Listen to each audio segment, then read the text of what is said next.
Queridos, o Enem gosta de osmose. Duas questões nesse último vestibular do Enem sobre osmose. Aquela questão do salgamento da carne e esta questão de agora. Esta questão de agora fala de osmose reversa. Então vamos entender legal porque o assunto é joia. Primeiro, o que vem a ser osmose?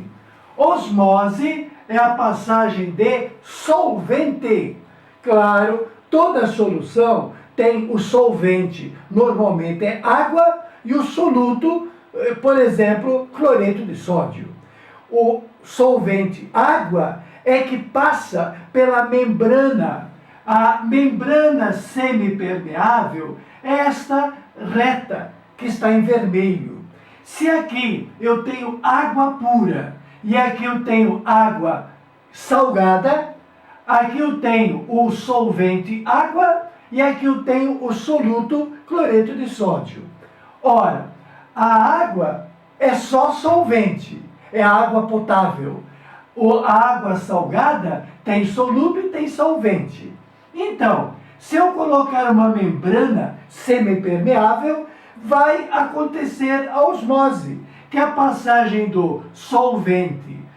A passagem tem qual finalidade? Por que acontece a osmose? Acontece osmose para diluir a solução mais concentrada. Aquela busca da harmonia é uma tendência da natureza. E aqui acontece a passagem de água da direita para a esquerda pela membrana semipermeável. Afinal, a água é solvente, mesmo que seja só água. A passagem de água também da solução, onde tem solvente e soluto, para cá. Ora, para onde que passa mais água? Passa mais água da esquerda para a direita ou da direita para a esquerda? A segunda frase explica. Se acontece osmose para diluir a solução, a osmose acontece da direita para a esquerda. Então, daqui a pouco, o nível da água salgada vai subir e o nível da água potável vai descer. Então, é natural que a água dissolva a solução mais salgada. Esta é a osmose. E o que é, como diz o texto na questão, osmose reversa? Osmose reversa é provocar o contrário. É aplicar na superfície da água salgada uma pressão. E esta pressão, lá nos processos que acontecem lá na Arábia, eles que têm petrodólar, eles põem uma pressão violenta. Esta pressão tem qual finalidade? Esta pressão é para evitar a osmose.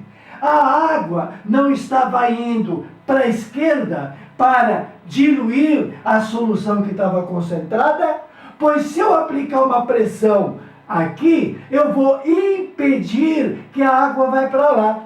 Eu faço a contramão do processo. Ao invés de haver osmose, vai haver uma contra-osmose. Então, o resultado da pressão na superfície da água salgada, o resultado vai ser provocar um empurrar da água para onde ela não quer ir. A água, naturalmente, quer ir para a esquerda, para diluir a água salgada. Mas nessa pressão, havendo uma contra-osmose, vai haver uma tendência da água ir para a direita. Ora, se por efeito dessa pressão mecânica a água for para a esquerda, vai se obter água potável. A água potável é conseguida desta forma. E uma forma inteligente.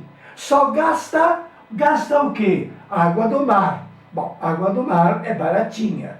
Só gasta o que mais? A pressão para provocar a contra-osmose. Então a questão do Enem é muito sábia. Vai analisar, já vamos ler a questão, vai analisar de que Para acontecer tudo isso, é preciso haver sentidos opostos. O sentido da pressão osmótica, a pressão para a água atravessar naturalmente, para diluir aquela solução, ao movimento da direita para a esquerda, que é provocado pela pressão osmótica. E há o sentido da esquerda para a direita, que é o sentido provocado, resultado da pressão mecânica sobre a solução salgada. Resultado, obtenção de água potável. Legal! Quem tem petrodólar, não há problema de água. Tote ao seu dispor. A questão 121 afirma que alguns tipos de dessanilizadores usam o processo de osmose reversa para a obtenção de água potável a partir da água salgada. Esse método utiliza-se em recipiente contendo 2 compartimentos separados por uma membrana semipermeável. Em um deles, coloca-se água salgada e no outro, recolhe-se a água potável.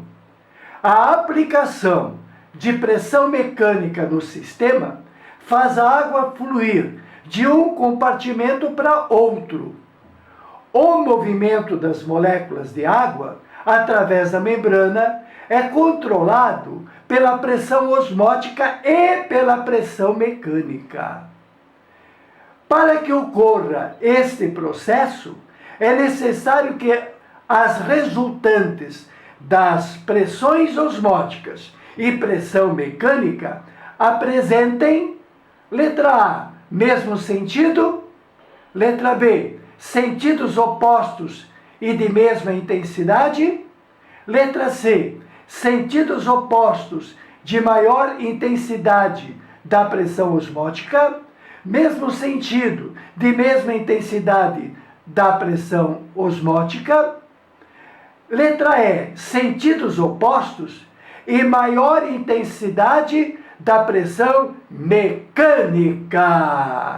Muito bem, a alternativa é, se fosse a letra C, se os sentidos opostos, claro, a osmose põe a água da potável para a água salgada, enquanto que a contra-osmose põe a água da água salgada para a água potável. Se fosse, letra C, se fosse maior intensidade da pressão osmótica, a água iria da potável para a água salgada. Não daria o resultado esperado de produção de água potável. Portanto, a alternativa é que é o gabarito e faz sentido. Sentidos opostos, a passagem de água naturalmente por pressão osmótica é a água potável diluindo a solução salgada. E por efeito de pressão mecânica, havendo o sentido contrário da osmose, pela pressão mecânica, a água, o solvente vai da água salgada para a água potável, obtendo assim água potável. Para que vá da água salgada para a água potável, tem que haver maior intensidade da pressão mecânica. É de Ernesto. Tote ao seu dispor.